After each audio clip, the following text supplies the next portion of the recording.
Cancer, hi, welcome to Mr. Queen PH, and we will see what's coming to you in the next 7 days. From the time na mapanood nyo yung reading na to, ito ay timeless reading. Sa anytime na mapanood nyo to, as long as makaka-resonate kayo, this reading is for you. Ayan. So paalala lang, ang reading na to ay general reading. So maari kayong makarelate, maaring hindi. Just take what resonates. And pa-follow, like, share, subscribe na rin sa ating channel. Okay, Cancerians, let's see. Next 7 days, what's the energy for you? Spider. Ang spider is about trust, tiwala, no? Tiwala sa iyong sarili. So, maaring magkakaroon ka ng trust issues, no? Sa ibang tao, or mas patatatagin mo yung tiwala mo sa sarili mo sa mga bagay na gusto mong maabot, gusto mong ma-achieve, gusto mong ah, makamtan ng mga pangarap, no? Sa buhay mo. Spider is also about precision and purpose. So maari ngayon alam mo na kung ano yung purpose mo sa buhay. Nagtitiwala ka na alam mong makukuha mo or malalaman mo kung ano yung direction na tatahakin mo. This is also about innovation. So maaring meron kang ini-improve sa sarili mo.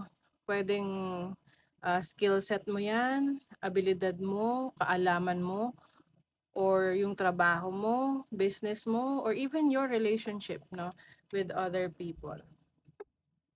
Let's see what else. You have desert. Desert is about uh, pagiging resilient, no? Alam naman natin sa disyerto, may kakulangan sa tubig. Oo. So, ito yung time na mas magagamit mo yung iyong galing, yung iyong talino para mag-adapt sa surroundings mo, sa paligid mo. Let's say, merong challenge, no? May pinagdadaanan ka. Pero alam mo sa sarili mo na malulusutan mo yon kasi kaya mong mag-adapt sa nangyayari sa paligid mo. Kaya mong mag-adapt sa mga challenges. Resiliency. Ganon. So you are more resilient. Kahit na may challenge, caring-carry mo. Kayang-kaya mo siyang ayusin. You can manage it. Kayang-kaya mong malusutan. Ayan. Let's see what else. For Cancerians. Overall energy, the Three of Pentacles. Challenge, Five of Swords. Opportunity, the Eight of Wands. And the blessing is the Ace of Swords. O, pinag-uusapan pa lang natin yung ano, di ba? Yung malulusutan mo yung mga challenges. Ideas kasi to eh. So, ito yung eureka moment na mararealize mo na, ito pala yung dapat kong gawin. So, that is your blessing. Tignan natin yung bottom of the deck. The Six of Pentacles, or the Four of Pentacles, this is stability in your finances. So, ang goal mo in the next 7 days ay magkaroon ng stability, katatagan sa iyong kaperahan, sa iyong trabaho, sa iyong business, sa pag-handle mo ng finances mo. You also have the Death card, which is about transformation, major change, and then the Devil. So, ito kasing combination ng the Devil and the Death card. Ano yan eh, meron kang nire-release na unhealthy habits. Yung mga bagay na alam mong hindi na nakakabuti para sa'yo, ile-let go mo na. Kasi gusto mong mas magkaroon ng kaayusan yung buhay mo. Let's say for example, meron kang bisyo, no? Ang bisyo naman kahit ano yan eh. Ang bisyo pwedeng pagsha-shopping or pwedeng anything na parang sobra na, no? Na nakakaapekto na sa iyong finances, no? Lalo na sa kaperahan to. So ngayon, ile-let go mo na yung mga unhealthy habits mo pagdating sa pag-handle ng pera mo. You have the Moon and then the Ten of Pentacles. I think merong malaking impluwensya sa iyo ang isang babae sa buhay mo. This can be your mother, your sister, your partner, or kaibigan na nandyan talaga para sa iyo, na nagbibigay sa ng advice, nagbibigay sa ng support para makamtan mo yung mga pangarap mo. Ayan, with the Ten of Pentacles and the King of Wands, yung lakas mo, yung action mo, yung pag-e-execute mo ng mga plano mo, yun yung magle-lead sa'yo sa mga blessings or sa stability ng finances mo. The Ten of Pentacles is also about abundance.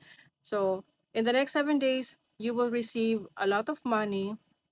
Maaring ito ay may kinalaman sa trabaho mo, sa business mo, for as long as you are taking action. Kumbaga, meron kang ginagawang efforts. 'Di ba? At yung efforts na yon hindi lang sa pagpapalawak ng kaalaman mo, but also pag-release or pag-alis ng mga bagay na hindi na nakakabuti para sa kaunlaran ng kaperahan mo. The Three of Pentacles is this is your energy, so very ano ka, entrepreneurial, no? Ibig sabihin, marami ka naiisip na mga ideas para kumita ng pera, lalo na sa negosyo or other sources of income. Bukod sa pagkakaroon ng trabaho, meron ka pang side hustle. Some of you nakikipag-collaborate sa iba. This is also about expansion. I also see meron dito ang nagbabalak na magpatayo ng bahay or magpa-renovate ng kanilang bahay. You have the Five of Swords as your challenge. May mga times kasi na madali kang maapektuhan sa sinasabi ng ibang tao. Lalo na kung ito ay yung parang ano, china-challenge niya yung iyong kakayanan. Yung bang parang 'pag merong nag-doubt sa kakayanan mo, napipikon ka kaagad or parang dinidepensahan mo agad yung sarili mo. Sa totoo lang, you should know yourself better. Meron talagang mga tao na gano'n, eh, wala silang ibang ginawa kundi pansinin yung trabaho ng iba kaysa sa i-improve yung sarili nila. So, 'wag mo na lang silang pansinin, mag-focus ka sa mga goals mo. Meron at meron mga taong naiinggit or i-discredit ka sa mga na-achieve mo, pero 'wag mo silang pansinin. Mag-focus ka dun sa goal mo. Ayan o, with the Eight of Wands, this is about your opportunity. Opportunity to grow, opportunity to move past any hurdles, lahat ng challenges, malalagpasan mo for as long as willing ka na mag-take action and mag-respond in a good way, in the right way sa mga challenges na kinakaharap mo. The Eight of Wands is also about good news. So maaring meron kang marireceive na magandang balita in the next 7 days. Related man to sa trabaho mo, sa career mo, sa business mo, or even sa tao na maaring hindi mo nakakausap or gusto mong makausap na magre-reach out na sa'yo. Let's see, money, career, finances. The Knight of Wands, magte-take take a risk ka. Kumbaga, maglalakas loob ka na sumubok ng mga bagong bagay or kung meron kang mang i-improve sa sarili mo, sa trabaho, career, or business mo, mas lalakasan mo yung loob na mag-explore. With the Eight of Swords, so ito yung sinasabi na kailangan mo nang umalis sa iyong limitasyon. Ang Eight of Swords kasi is parang meron kang pag-aalinlangan sa sarili mo na ay hindi ko kaya yan eh. Kumbaga, ang dami mong reasons para hindi gawin ang isang bagay. Pero kung meron kang isang reason na alam mong makakapagpabuti para sa'yo, sapat na yon para i-pursue mo, isakatuparan mo yung mga goals mo, pangarap mo. Let's see naman sa love life. Love life ng mga Cancerians. Five of Cups, the Four of Pentacles. Okay. Some of you, may mga losses pagdating sa relationship. Maaring may separation dito. May mga regrets kumbaga. May regrets ka sa naging relationship mo. Ay parang feeling mo hindi ka na makausad, hindi ka maka-move on. So yung iba sa inyo, mas magfo-focus kayo sa trabaho, sa career nyo, sa finances nyo. I mean, lahat naman tayo pwedeng dumaan sa ganun, no, na sistema na may may time na malulungkot tayo, but kailangan rin kasi nating bumangon, no, para sa pangarap natin. At yung iba sa inyo, hindi kayo magpapaapekto na sa nangyayari sa personal or romantic relationship ninyo. Mas lilibangin niyo yung sarili niyo sa pagkakaperahan. Eto, possessive codependency. Tignan niyo, meron talagang limitations for some of you, Cancer, na ito yung iiwanan niyo, eh. Ito yung you will let go from this situation, from this limitation para makapagsimula muli. This is a fresh start para sa inyo. Ayan o, mas magiging confident ka sa sarili mo na mag-explore at harapin ang kahit anumang pagsubok na darating sa'yo. Kasi alam mo na may sapat kang kakayanan, may abilities ka. Go deeper.